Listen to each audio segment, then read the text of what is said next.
Welcome everyone. Today we have our another new episode. This episode is very important. Even this topic is very popular in Asia Pacific. Non-fungible tokens. This is our 471 episode. Before that, I just want to share some good news. Just World Talent Economy Forums. We are working with some of the uh, organizations from India, especially the Rotary Club, as well as with Indian Water Ministry, what they call Jal Shakti Mantranalaya. So, with this ministry, we will train 3,200 people. Already, we share the competitions with our student. From 3,000 students, we will bring best 10 projects from India, and definitely all of the 3,000 students, 3,200 students from grassroots level. World Talent Economy Forum, our major commitment with the developing nations, as well as our major commitment with this level people. So hopefully this March will be very interesting for all of our speakers as well as for all of our audience. Beside that, I request our speaker, those who want to join in our jury board, because we need lot of adjudicators for evaluating the idea and startup idea. So, Mr. Ramon's, Professor David Schumacher's, Professor David Smith, Dalsey, those who want to join in our team, I want to invite you all. Beside that, any of our speakers, Transhumanist Party, any other organizations want to support this initiative, we are open for that. Sponsor, basically, we get from Rotary Club. We do not have a problem with this sponsorship, but we need intellectual support. And Right. hopefully, with your support, we can develop the new generations. So let's start these discussions. We will discuss these non-fungible tokens. I want to start from Mr. Ramon. I know that they are developing very important things, transhumanist coins, so they can discuss this point, and beside that, some pros and cons they can discuss, and we can learn from this session. Mr. Ramon.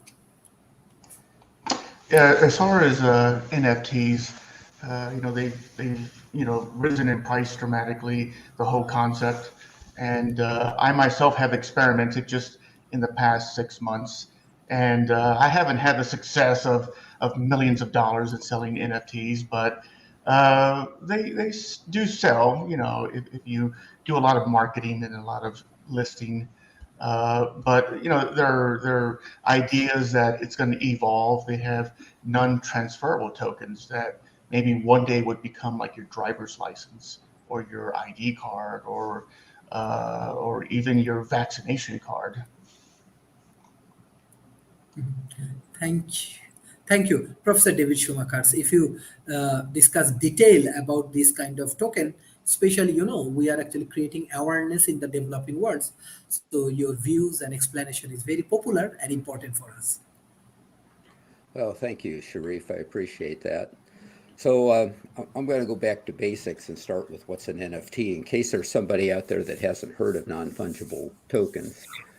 Uh, Investopedia is a great asset, by the way, out on the web. So they have an article on non-fungible tokens. I would encourage anybody to read that wants a basic understanding. They identify a non-fungible token as a cryptographic asset on a blockchain with the unique identifiers and metadata. Okay, that's a pretty sanitized or sanitary definition. Maybe one that's a little easier to wrap your head around is NFTs are unique digital assets. I think that's the key to the whole thing about NFTs. And they're stored and verified on a blockchain, which makes them very, very secure. And then artists like Art Ramon can create original art and can identify the difference between his original creation and maybe uh, hundreds of copies, like we might have thought up with lithographs of previous artwork or so forth. The original sells for much more and needs to be verified as original, where the lithographs are nice copies, probably what I would have hanging in my home or office at a much lesser price. And this makes this available in the digital world. But NFTs aren't restricted to art. They can be avatars in the metaverse. They can be collections that are verified. They can be fashion, digital fashion. So there's a couple pieces here at play. When we think of Bitcoin, we think of NFTs, we think of blockchain. Many times we're always thinking completely in the digital line. But NFTs can be used to verify physical assets in the real world as well. For example, Louis Vuitton had been, on their high-end handbags, had been stamping them and I believe serializing them so you could prove that this handbag was unique and was part of a series and they sold for a premium price. Well, they've quit doing that. And they've now put RFID chips in those bags and they are being tied back to an NFT so that they can be verified as an original. And we're going to see that across lots of lines. So I mentioned the metaverse. There'll be digital assets in the metaverse. There'll be quote unquote digital assets in the real world, like those handbags. And they can all be verified by blockchain as being what they are and unique. Now, Art Ramon also mentioned something about like virtual driver's licenses and so forth. And I come across an interesting article where companies are starting to use these for like loyalty rewards, membership clubs. For example, there's a restaurant in an NFT restaurant that was just announced in New York City last month. It's called the Manhattan. It's in Manhattan, and it's called the Fish Fry Club. And you're issued an NFT membership, if you will, and that's the only way that you can go there. It's a very elite place at this time. So the things that I've been talking about have been elites like the Louis Vuitton and this high-end restaurant in Manhattan, but don't be mistaken and think that's where it will end.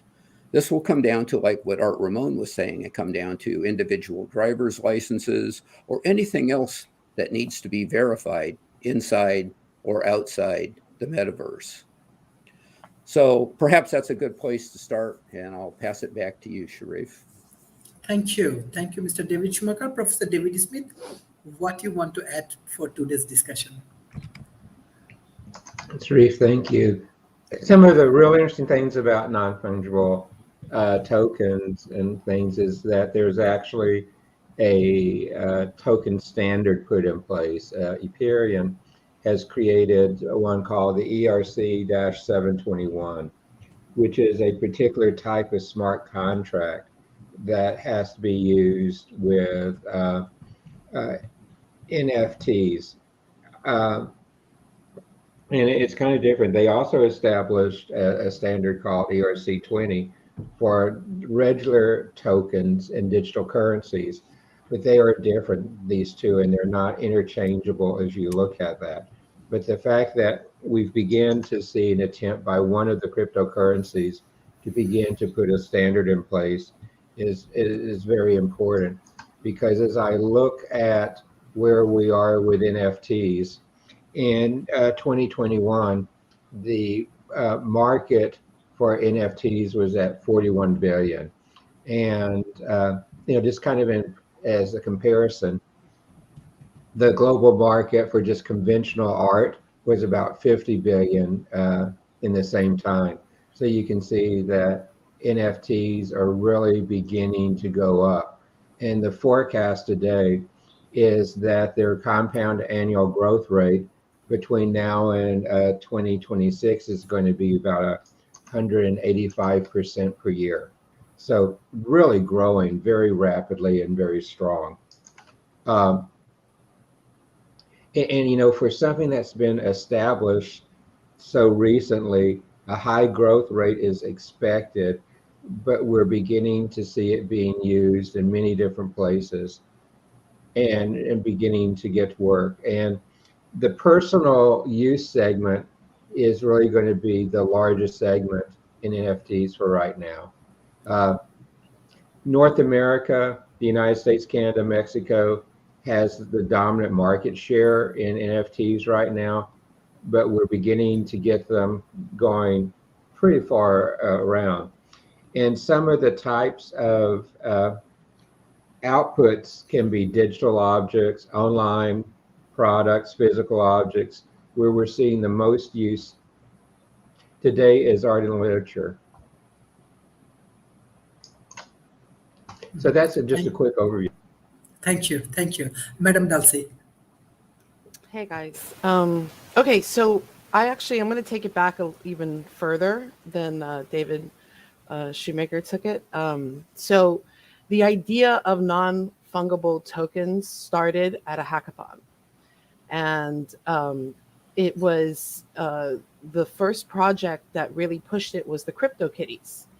And the idea was to create a system to give artists and to give people the ability to breed and create original, rare pieces of work that would then get some sort of value on a cryptocurrency. And Ethereum, like David Smith mentioned, came up with their kind of standard that was very easy for people to lock in their CryptoKitties to the blockchain. So it was, very easy to use Ethereum to do this. And that's what really started the whole art craze around NFTs. Art galleries saw that you could create these very rare generative pieces of art through scripts, mainly JavaScripts or Python scripts. And it was, you give a certain phenotype and genotype to these pieces of art that then have these certain feature sets. And when you breed them together, when you tie them together, two pieces of art together, you generate this new piece of art. And that's spawned the CryptoKitties. So that was very interesting. People thought that, that's a pretty cool idea. It was very niche. They didn't think it was going to go very far. But then all of a sudden you've got Ethereum shooting through the roof, going to $4,000 a token.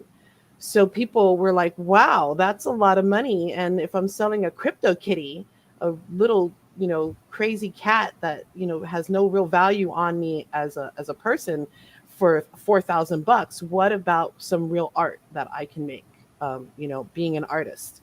And that's a really like a sore spot for a lot of artists is the ability to claim their work and to say, this is my work and I made this work and nobody else can claim it. You've got people copying, claiming that they've made the work. I remember back in 2007 or 8, there was a Keith Haring exhibit in Miami, and it was touted as the largest Keith Haring exhibit ever. And they, brought in all these pieces of work from all these different collectors over the years to be in this one house. And when the family walked through, about 80% of the work was fake. And it wasn't real Keith Haring work, right? So the whole exhibit had to shut down, but it just really shined the spotlight on the fact that a lot of the work can't be quantified and you can't really put your finger on it, right? It also, the same example of at the Louvre, you've got the Mona Lisa. The real Mona Lisa is down in a vault, hermetically sealed, making sure that it doesn't deteriorate and get lost to time. And then you've got fake ones, or not fake ones, but of original replications of it, hanging in the Louvre. But people will go and take a picture with that replicant and act like it's the real one, knowing that they're probably standing above the real one, which is down in the vault. It doesn't matter to them. It's the proximity of being near something that is important, like the Mona Lisa. Even if it is a replicant piece, people accept it as such, right? They don't feel gypped to the fact that they're standing in front of a replicant. It's kind of the same concept when you're dealing with NFTs. Somebody can mint their NFT, their original NFT, on the blockchain. Somebody else can come and take a photocopy or a screenshot of that and keep it. But the metadata and the original information of that piece is now locked to the blockchain. And that one original piece will always be quantifiable back to the blockchain and back to the original artist, back to the original owners. So there's this stake of claim that's really important when it comes to NFTs. And that's really the sticky part. Everything else is hype, right? These big collections that people are coming up with and selling out for billions of dollars, that's all like an elitist club of, people with access and ability to say that they own one of these, and now they can make it their Twitter profile, and they can act like, you know, they're in an exclusive club, and that's cool. But the reality is the real power behind NFTs is the ability to stake claim on your work, and to have that work or those pieces of work follow you and travel with you across the network, across the internet. Now, you've got NFTs tied to specific coins, and you've got companies that are creating metaverse spaces that are on the blockchain that are tied to specific coins. And like David Smith said, some of them are just not interchangeable with each other. But there are utilities around NFTs that people are now figuring out and working out and applying to their systems. One utility specifically, which is an open source stake of claim, which is called IPFS. And IPFS stands for Interplanetary File System. And that's just the basic web blockchain claiming asset management system that you can then easily swap on any currency chain. And it's not tied to any currency chain. So this is the popular method right now for a lot of metaversal artists to create generative art or to create metaverse spaces. And they tie it to the blockchain through IPFS. And you're able to purchase things with regular fiat channels, like, you know, credit card or whatever your currency is in your local area. But once it's on the IPFS, now you can trade it and you can swap it. You can put it on the blockchain and tie it to different currencies if you want to. So the utility of NFTs, I feel, is very important, and it's going to get bigger and bigger. The hype cycle is going to die down some, and people are going to figure out more ability for NFT. And overall, it's really going to just help, you know, little guys. You know, and I like to. One more example, Meta, Facebook's Meta, right? They went and they took the name Meta. And now anybody that's on their network that's got Meta in front of their name, they're losing their name. They're losing their handle. Or even companies are you know, getting the lawyers coming down on them, asking them to change their name because the name doesn't belong to them anymore and now belongs to Meta. Now, if we start a system where people's names are put on a blockchain and there's a stake of claim, it's going to be a lot harder for a company to just come in and say, okay, this screen name belongs to me now, or, you know, this logo design belongs to me now. And because the stake of claim will be there. And then one more thing. The first stake of claim ever by an artist was Michelangelo. And it was his Pieta piece, the piece where Virgin Mary is holding Jesus after he's fallen off the cross. And he had built this in a studio of another of his, the man who was paying for it. And it was such a beautiful piece that the owner of the studio was like, okay, this is my piece now, and locked Michelangelo out and said, you have no right to this piece anymore. So Michelangelo snuck into the studio and he carved his name across Mary's chest. And it just says Michelangelo across Mary's chest. So when it was revealed, Michelangelo's name on there, the owner of the studio couldn't say that was his piece anymore. He had to admit that it belonged to Michelangelo. So he was really the first artist to be like, this is my work and you're going to know it's my work. So, yeah. That's all. Thank you for your excellent analysis, Mr. Raymond. Oh, see, that was a great story. That's I love it.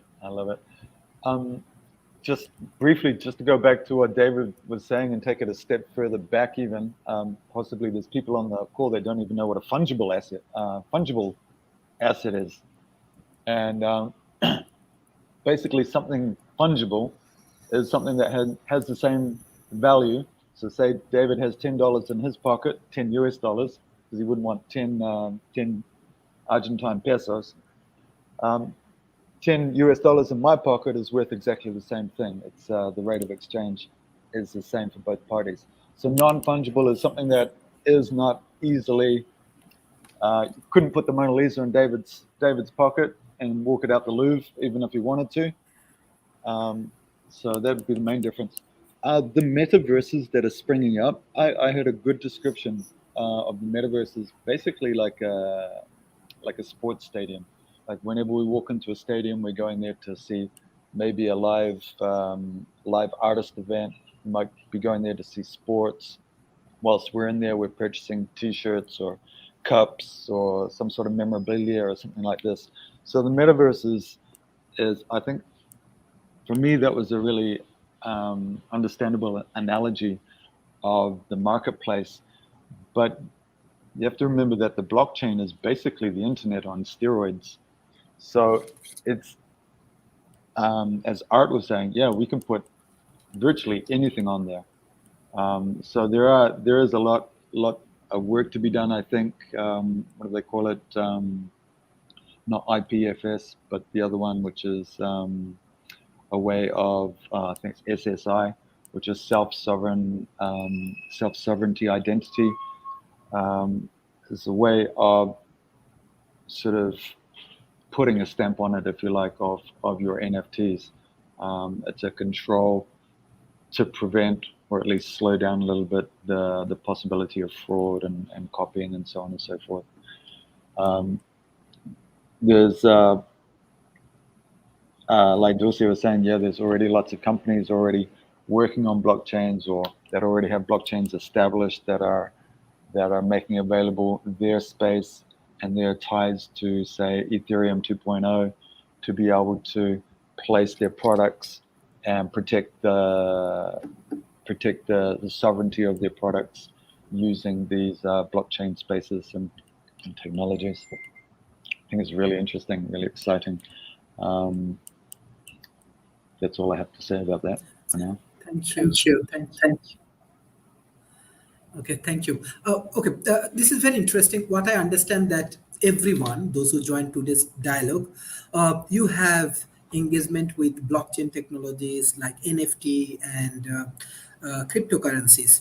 So even though everybody discussing before the show that we have economic recession for next 2 years, so how does this kind of technology will be helpful for the economy, especially for the developing economy? What is your advice, Mr. Ramon?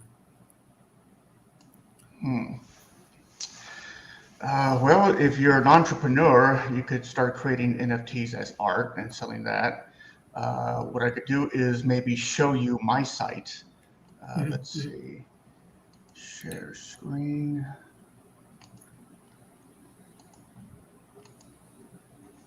Yeah. Okay. Can you add that? Okay. Yes. So this is my account on OpenSea. So I started with a few, demonstration pieces, and I've gotten over 100 now.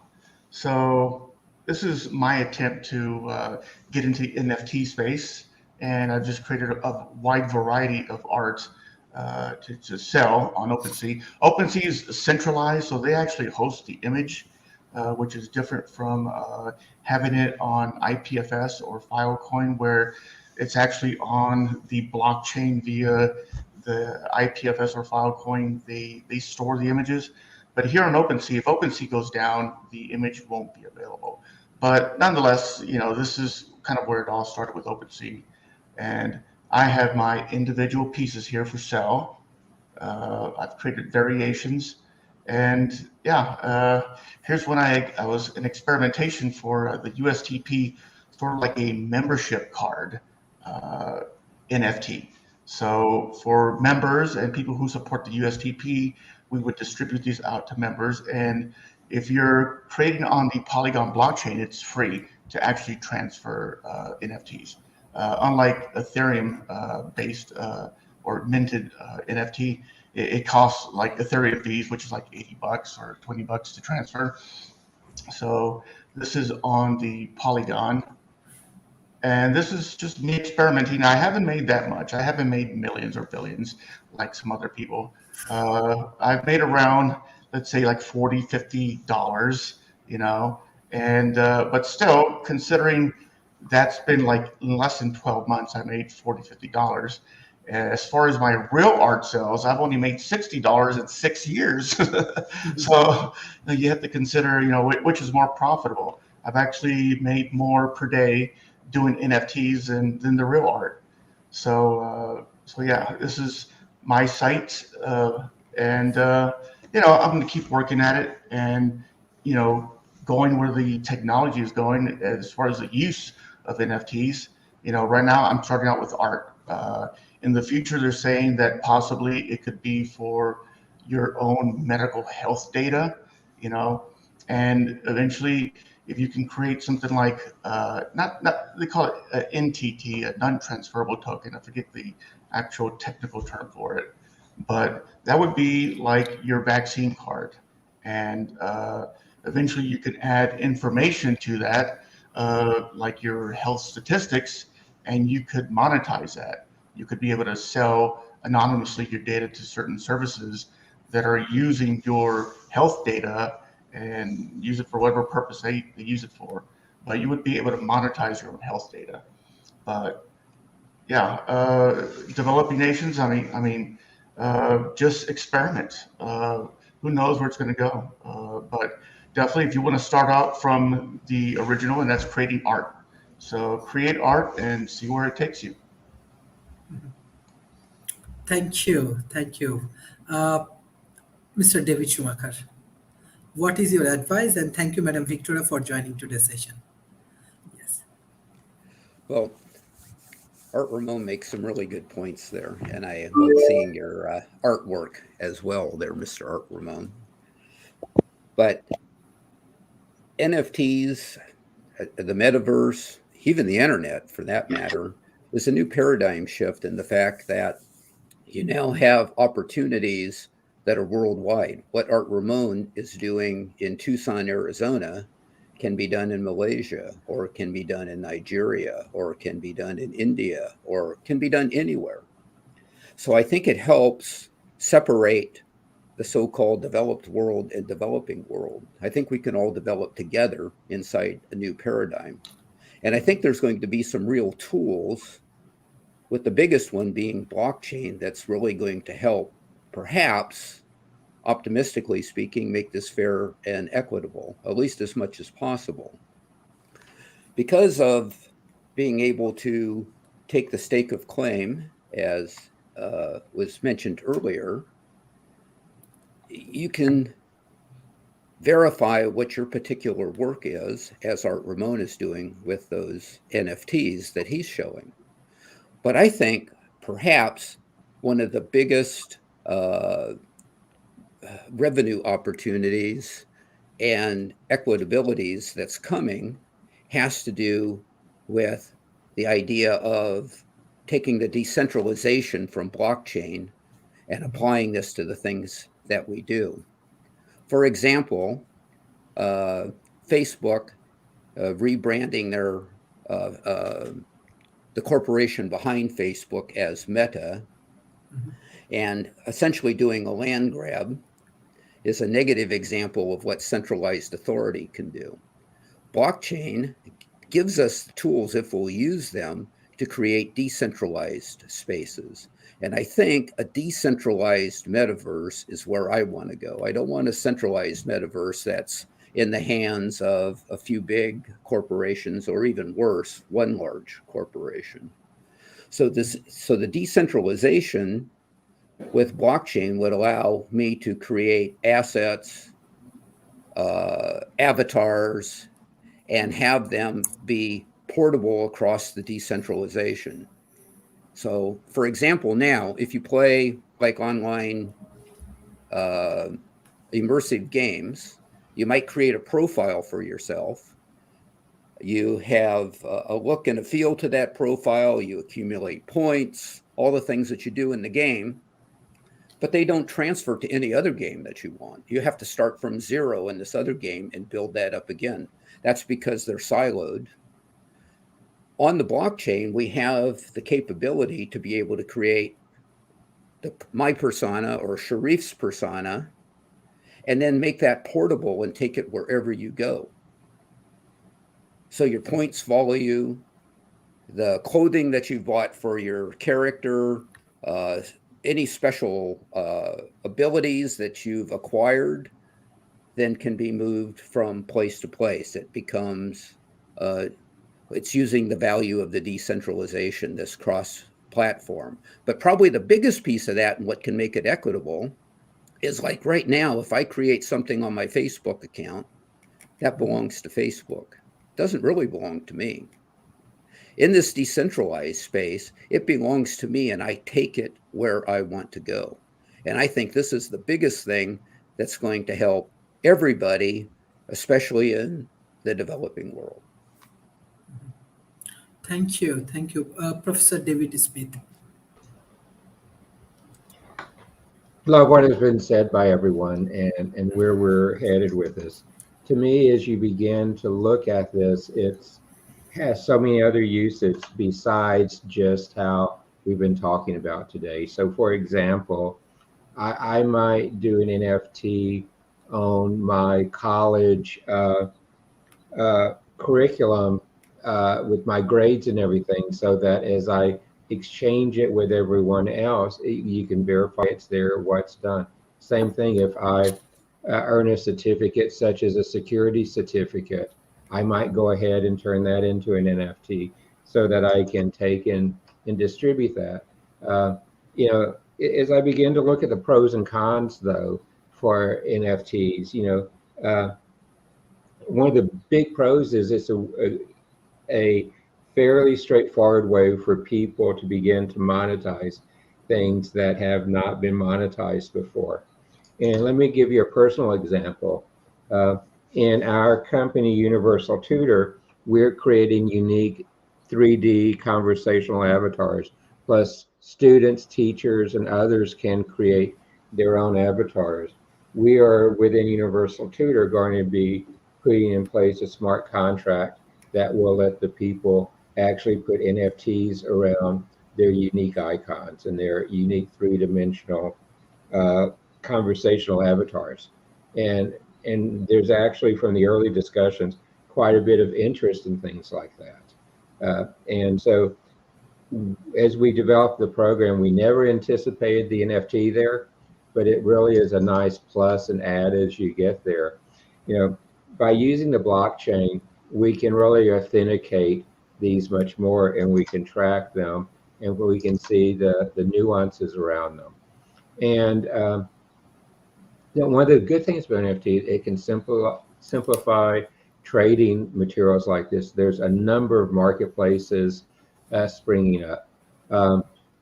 Some of the cons side, though, is kind of interesting, is that most people really do not understand what can be tokenized as an NFT. You know, could this telebroadcast that you're doing, Sharif, could we take this and tokenize this session on NFTs, and can we make it an NFT? You know, the first blush says, yes, we could. And you begin to do that. So there's still quite a bit of understanding that is out there. The market is really very new. And one of the things that most people don't understand is, particularly if I am putting a value on an asset, such a, let's say there was a NFT for the Mona Lisa. Well, I can still shoot copies of it. There's still hundreds of copies of it scattered across the internet. How does my NFT version of it have more value than the ones I can publicly access? And then I can do things like that. Also, if I pay, let's just pull a figure out of the air, $5,000 for that NFT of the Mona Lisa, and I decide I want to sell it, I could still lose that value of that NFT because other people go, no, it's publicly accessible. So that's a big one that people are still trying to work out. The other very tough con on NFTs right now is you have to produce a white paper and a smart contract that goes with them, really, to meet the standards that are in place there. And smart contracts are difficult today. There's not many people who understand smart contracts. They're used in cryptocurrencies and others as well. And as you begin to do tokens under ERC 20, the smart contract's a very important part of that. But smart contracts are difficult, and people beginning to put their art collections, to put their antiques, and put other things up as NFTs are in many instances mostly bypassing the smart contract. So does that provide them protection? Probably not. Does that provide the buyer protection? Probably not. So again, there's a lot to learn around NFTs, and those pros and cons are things that we really need to work through there. And I almost want to do a prediction here. I think one of the things we're going to see coming down the road is that you're going to see people who are issuing tickets to special events, to large concerts, and other things like that begin to issue those tickets as NFTs so that it's trackable, so that the fraud risks go down, and other elements like that. There's people be experimenting with that today, and I actually see that as probably a very interesting sign of NFTs, where it replaces our paper tickets, our digital tickets, where the fraud on those is increasingly high today. And that's a place where I think the technology could be well used. The bottom line for me on part of it is we still really need to understand the nuances of how it's going to be used to see if this is just a spike and whether it's going to have staying power. And I think we'll know that within the next 12 months or so. So Sharif, I hope that helps. Thank you. Thank you. This is excellent analysis. Madam Darcy. So David, they already are using ticketing with blockchain. It's called PoEP. It's called There's a few examples. Protocol. That's one of the early ones. Yeah. So PoEP is the most popular one, honestly. So I'm on several NFT groups on Clubhouse and on Twitter, and PoEP is like the #1 ticketing system, and they're using Wax as the network. Wax is like the #1 network that is being used on PoEP, and Wax is used because it's super cheap. You can mint something for like $2, and the gas fees are really low, like practically no gas fees. So that's the problem with Ethereum, that Ethereum, in order for you to mint things, you have to mint and pay these fees in order to get your piece mint. And usually the fees can be anywhere from like 3 times to 10 times more than the actual piece itself. So it's a big problem on the Ethereum chain, minting things. And going back to what David was saying, that a lot of people are trying to figure out how to mint their real products or real objects and tie them to the blockchain. And they're going to auction houses like OpenSea and Super Rare and Foundation and these websites and these domains that have already created their smart contract. And it's a pretty in-depth smart contract. It's a ledger that is verified and tested, and people are very confident in the way it works. So that's why OpenSea has become as popular as it has, and same with Foundation. But David's right that if you really want to create your own auction house, your own minting website, your own minting domain, you have to create a project that is tied to a smart contract and to a white paper. And these are projects that have this and that need this. If you're an artist like Art and myself that want to just mint some pieces and put it up on OpenSea, you don't have to write your own smart contract. The only difference is that now you are beholden to whatever the terms and conditions are for OpenSea. Now, if OpenSea decides to change things on their system, you now have to fall in line because you've agreed to those things.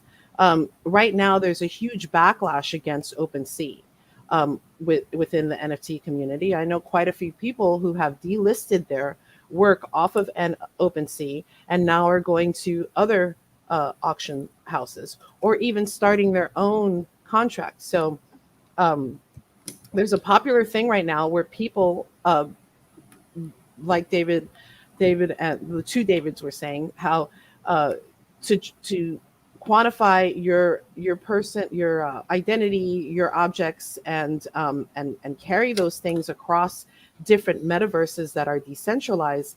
The way that people are doing that is they're coming up with standardized addresses for your screen name. So you've got Ethereum now has your .eth domain name, and it's on the, I forgot the way that you're, oh, I forgot the acronym on what you're doing when you do that. But you basically create a .eth. I mean, I have my .eth on OpenSea. If somebody wanted to send me money, they could just take that address chain and send me money, Ethereum money. But if I were to tie my avatar or a piece of clothing or an object to that .eth address, now that item is completely locked to my address. It's totally on a ledger and identified as me being the owner of it. This was all, even though OpenSea displays my .eth, I did this smart contract, or I created this domain on a different process that is decentralized and open source and isn't tied to any one auction house or one domain. So it's open. I'm able to use it anywhere. But it's very early. A lot of people aren't necessarily adopting it totally yet. And Ethereum, there's a big problem around Ethereum and how it affects the planet and the carbon footprint that it leaves on the planet. It's a very energy pooling system that is worse than nuclear power plants as far as like the pollution that it's putting out into the planet. So people are trying to figure out new solutions around what it means to put things on the blockchain. So yeah, we're trying to figure things out. Decentralization is very important. The way that we're going to be able to move across these decentralized worlds is if we get more standardized as far as how our identities are being captured on ledgers and how interoperable these new currencies are going to be with each other. Because every other day a new currency pops on the scene and somebody is now jumping on that currency as a project and encouraging everybody to get into that currency. And it's a pump and dump situation. Once we flatten that pump and dump and we get into more of a standardized way of dealing with these currencies, I think it'll be, flow a little better. And one other point I'd like to make, the Shiba coin is very popular in places like India and Indonesia at the moment because you're able to trade with that coin very easily and still get the same value. Like Raymond was saying, my $10 is equal to $10. So instead of having this rate of exchange between a ruble and a US dollar, and you get less rubles than US dollars, now they're doing it in Shiba and they're getting the exact rate to rate exchange. And it's very cool that people in the third world are realizing this and jumping on it and utilizing it as something that can move into the future. And these dog coins are really amazing because all of them are going to be the currency of space. So, which I think is interesting that we've chosen dog coins to be our space coin, but yeah, it's cool. Anyway, thank you. Thank you. Madam Victoria. Yes, I think you joined. So sorry, Mr. Raymond, I will give you a chance. Yeah. I suppose that we are lucky to see how NFT market developed each year, and what we see last year here in Russia, that a lot of galleries and museums are looking at the market, and they connect the crypto market with the NFT market, especially with the daily usage, making some projects. For example, Armitage have owned, have made the collection of NFT with Binance stock exchange here in Russia. And I know that the last startup where I was involved, for technologies, they also have several negotiations with the galleries inside Russia, and make some partnerships here, and developed as well very faster here in Russian region, because Russian art is also very in demand all over the world. So according to the market, we see that that it's like, for me, NFT market is one of the opportunities for the people to raise money to to get some social lift in the life. So because we see a lot of examples when people do not understand the market as crypto market and as deeply as, for example, programmers or some IT specialists does, and they make some NFT, minted some NFT and raise money, and we see that a lot of marketplaces also open up. It helps to develop market as well, because we have some big marketplace, OpenSea, etc., and some small.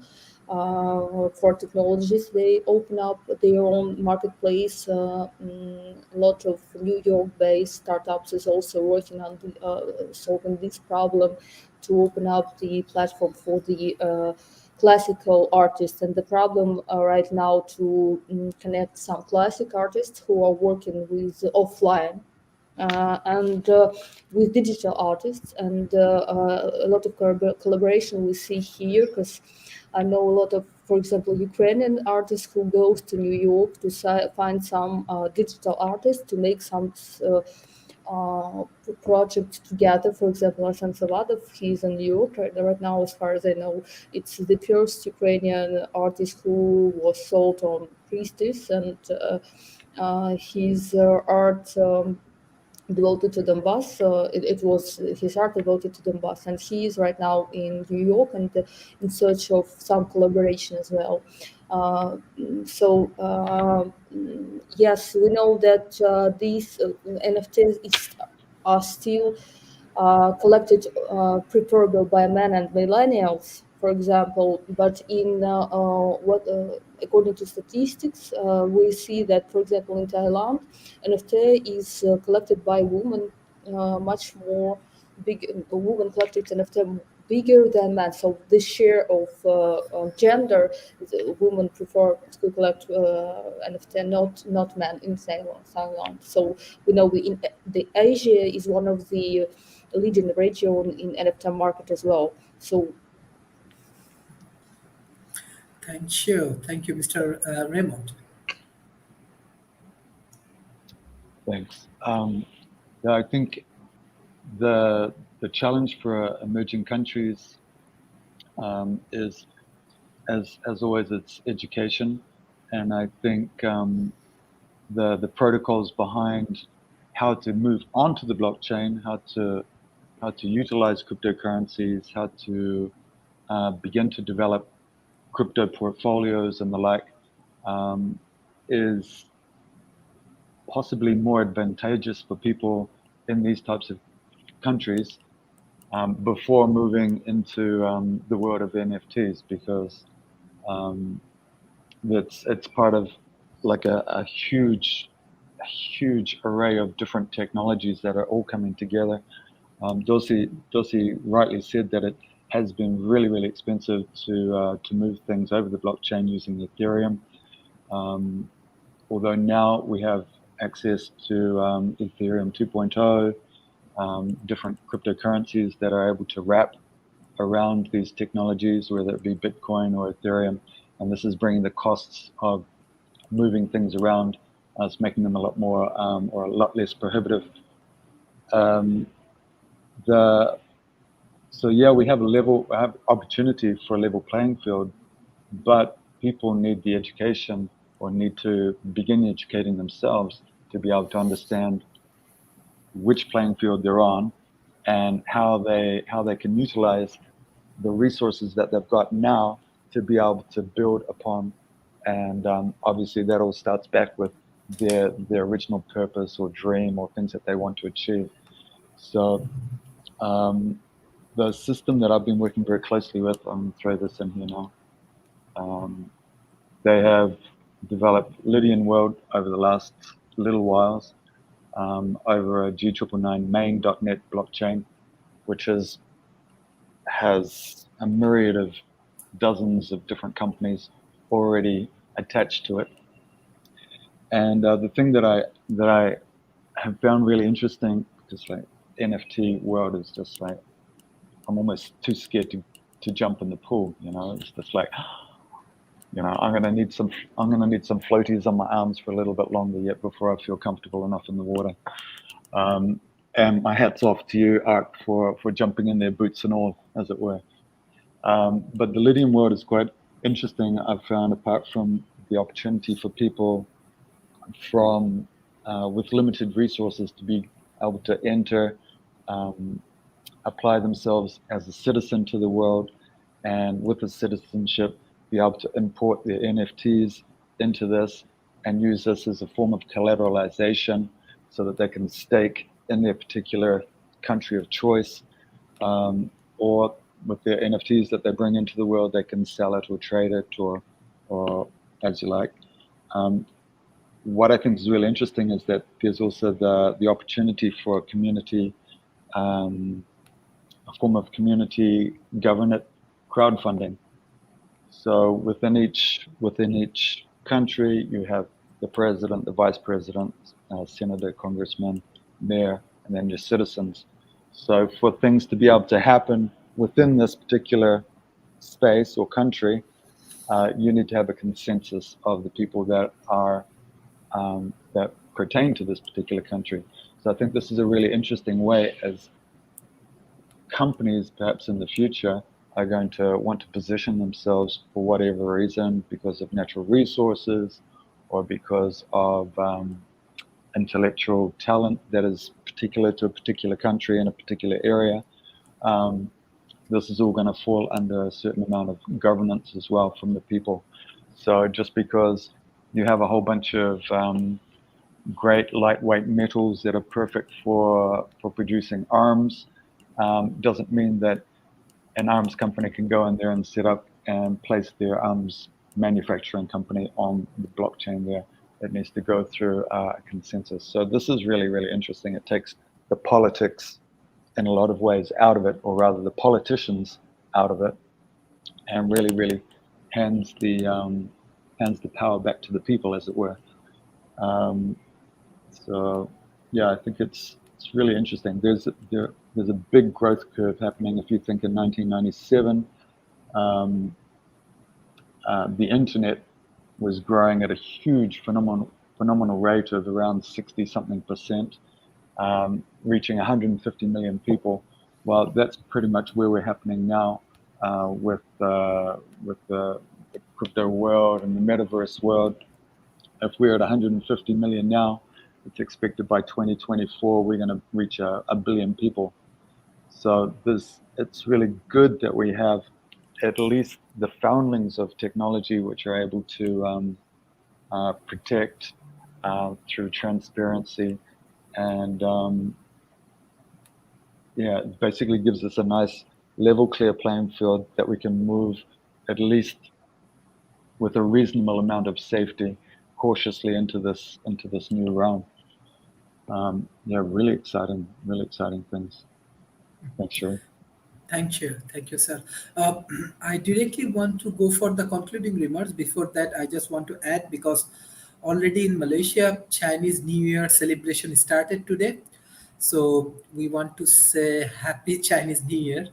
So this is very interesting. A lot of colorful activities actually happening in Asia Pacific.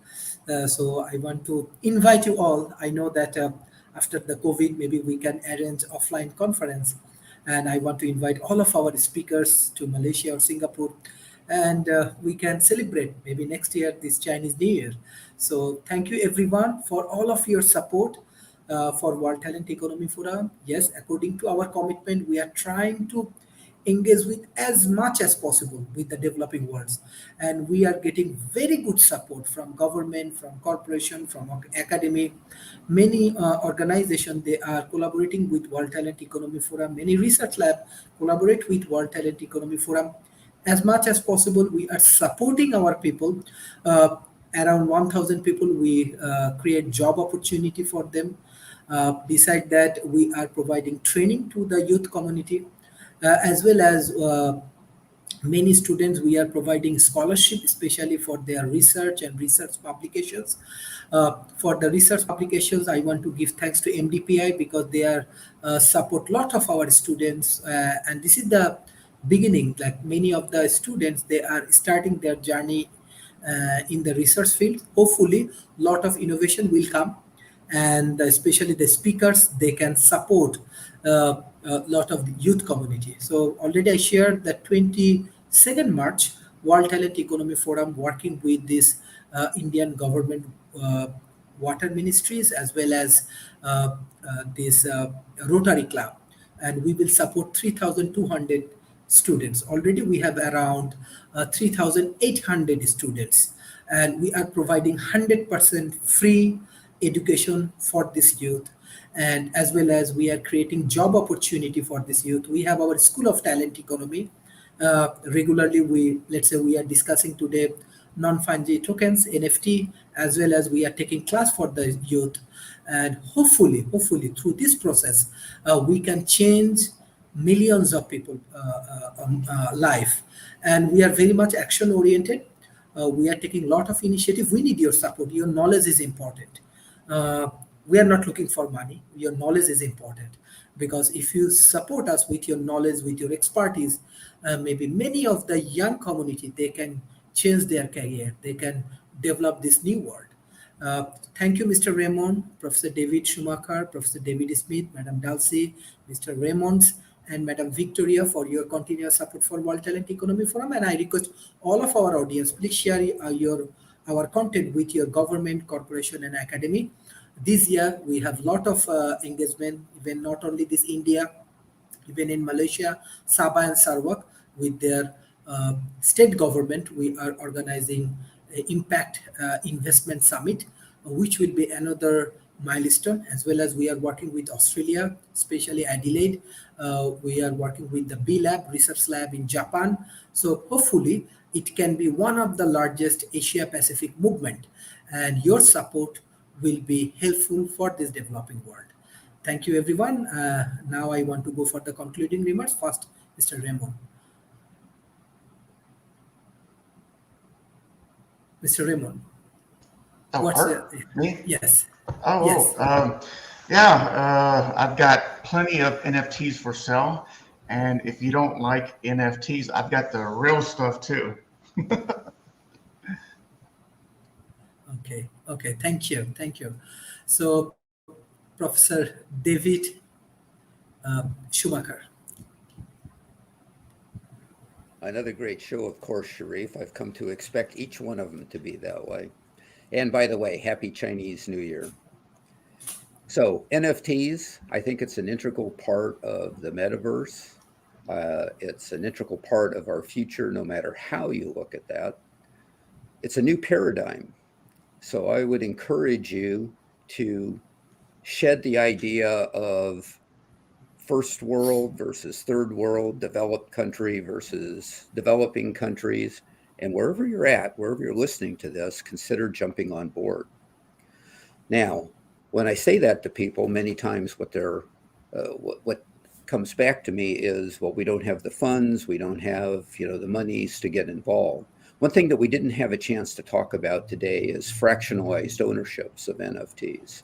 And this might be a way to cooperate to buy assets that you might want to then hold on to and see if they appreciate, like you would do with art or with anything else, or tokenize something that you own and fractionalize it and allow people to buy parts of that. There are other ways to generate income once this ownership is established. So perhaps we'll be able to talk more about that at a future time, but I wanted to add that to my closing remarks. Thank you again, Sharif, for another great topic. Thank you, Professor David Schumacher. Professor David Smith. I have to echo everything else that has been said. Great topic today. Really beginning to understand where NFTs are going, how it's going to work, and really what we see in place as we can go forward with it. Uh, as I said before, I think we are beginning to see just the tip of the of where NFTs are going to go. We're seeing new processes, new types of exchanges, new types of wallets and things being put in place. Most of the NFTs so far have been non-fractional. I think you're going to see there. But to me, some of the interesting points on this is uh, one of the people up in Dallas, Mark Cuban, has actually said that he thinks NFTs are going to turn the art, the music, the movie industries upside down because as we're beginning to see it applied in there. And like I said, it's many, many different uses. And if I were a citizen or an academic institution or a government, I would begin to start learning more and become more acquainted with it. We're seeing very big brands beginning to get into FTs. Even the auction houses and others all have set up NFTs as part of their collection. And it's going to become something very familiar to us as we go going forward. NFTs represent a very unique part of the blockchain world and can solve many of the places. Uh, we really need to understand that some of the copyrights and other things that are challenges in some of the NFTs have solutions that have been proposed and are on the pathway to being successful. I can tell you personally, I am in the process right now of writing my first NFT white paper. And I will say I've restarted it 4 or 5 times as I begin to go through it all. But it's something that I think is coming up and is that, like I said, everyone should begin to get educated some on the future of NFTs. Thank you. A lot of people actually celebrating in Malaysia the Chinese New Year. So I think a lot of noise. I'm sorry about that. Madam Dulce. Oh, Happy New Year, Chinese New Year. It's the year of the tiger. Happy New Year. So it's good. Yes. Yeah. Yes. Very dynamic animal to enter 2022 with. Yes. So like what David was saying, yes, a lot of companies and brands are getting involved. I personally know of 2 big name designers that are digitizing all their entire collection from 2020 up until 2022 and making those all wearables, and are going to be tying them to different coins on the chain to add to avatars, and are making partnerships with avatar creators like Ready Player Me. Like you have Dior set up a whole Ready Player Me pipeline with the avatars where you can wear Dior clothing. These are free things that are now, but eventually they will cost money. Eventually you will buy your clothes for your avatar and then receive those clothes in real life, or vice versa. There is also very, very important for people to remember that these things, the hype cycle around NFTs are going to die down. Like David Smith said, a lot of auction houses and galleries are involved, Sotheby's being one of the main big ones that's really deep involved.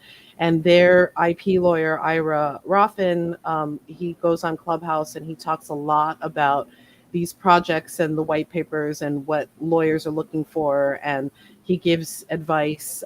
So there's resources out there if you're interested in learning more about it and you want to hear it from really smart people who really understand the space. Clubhouse is a great resource in that way, and following the Sotheby's auction house group, you can learn a lot from them. And I also want to say that even though it's the hype cycle and a lot of, you know, expensive pieces of art are being sold and a lot of rich people are getting involved, the reality is that NFTs are going to become a utility eventually, and it's going to be used the same way that we use our credit cards, or now we're using Apple Pay. It's just a new form of transactional, you know, actions that we're going to be taking. And there are companies and startups out there, specifically the company that I'm working for, Perception Grid, who is looking to create standardized pipelines around blockchain, around spatialized computing. So the idea of a mixed reality world can come to the fruition, where you go to an event in real space and you have these augmented experiences that bring in digital assets that are blockchains into your real space, and you can pay for them and interact with them through currency, and, you know, and then they'll go away, but they are locked into the blockchain. They will follow you. You can pull them in from anywhere around the world, and the stake of claim is there, and we know, you know, where the money exchange is happening. It's very clear in the ledger. So that's all really exciting stuff, and it's going to be the backbone of spatial computing and all the IoT connections. So when you have a bunch of different devices on a network, and all these devices all have to interact with the same virtual content that is on the blockchain, it is not redundantly putting that same virtual content on every single piece of device. That virtual content is literally traveling across all the devices. Like, these are the kind of standardized mechanisms that Silicon Valley startups are working on right now to help create more of a utility around NFTs and IoT. So it's exciting. Thank you. Thanks. Thank you, ma'am. Thank you. Mr. Raymond, what's your concluding remarks for today? Okay, once again, Sharif, yeah, Happy New Year to everybody over there. Thanks once again for the invitation. It was really nice to be in the pool with these brilliant minds, and very, very interesting to hear everybody's views. I'd say moving forward, people that are listening into the stream today, I would say definitely education is always got to be key.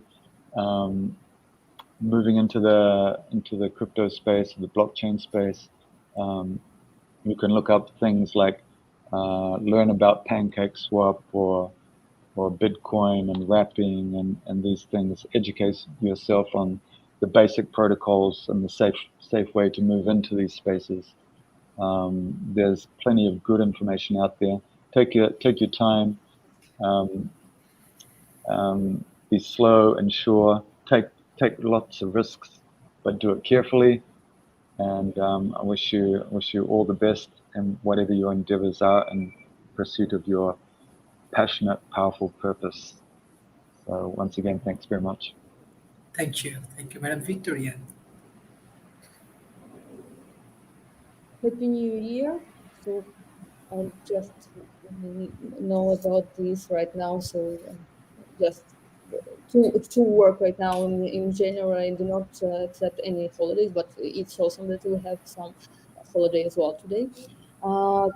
What can I say? That it is good that how internet developed each day by day, and we know that the internet was founded in 1969 by DARPA. It was ARPANET. In 18th and 90th we have .com boom, and right now we have cryptocurrency boom, and we see how digital universe connected with the offline world, and we just I know it's one of the steps to our digital immortality as well. So we live in quite interesting time of life, and we see how it's develops very fast, and how people accept the new technologies, especially millennials, new generations, and it's great.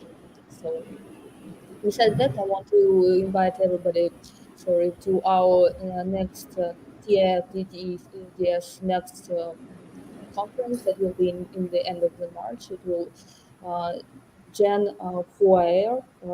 We would love to see everybody in Johannesburg and some city join us this March as well. Mr. Sharif, Thank we you. would love to see you as well.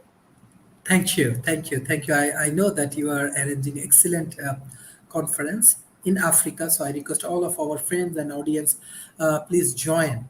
I want to share this conference because this is very special conference, I believe, and uh, this is very important. Even Africa is the future.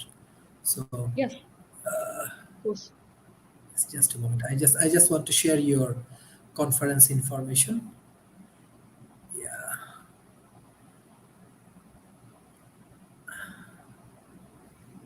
Yeah. Yeah, this is the initiative of TAF, and many interesting things will happen in this conference. So I request all of our audience, if you want, you can register, and you can attend in this conference. And yeah, definitely this is very interesting conference. And from our side, World Talent Economy Forum, I just, as it is the new year, naturally in the Chinese New Year, we try to share some good news with all of our audience. Uh, with the help of uh, Bangladesh Prime Minister Office, we are closely working with the development of the youth. We already negotiating, and we are working with this island Prime Minister Office, actually supporting for our university campus initiative. And side by side, one of the largest corporations, CMEC, they are also supporting our initiative because our target to develop a campus for 10,000 students. So hopefully, we are working on these projects. It's one of the island what we are working with Prime Minister Office, and uh, they are supporting for our initiative for our, because we are closely and fully focused on educations. Education is the key. Not only that, not only this Bangladesh government, even the Malaysian government, we are all working with this climate change departments, as well as India. Some of few of the kings, even they offer us their palace. So hopefully we can invite all of you for our great projects and initiative.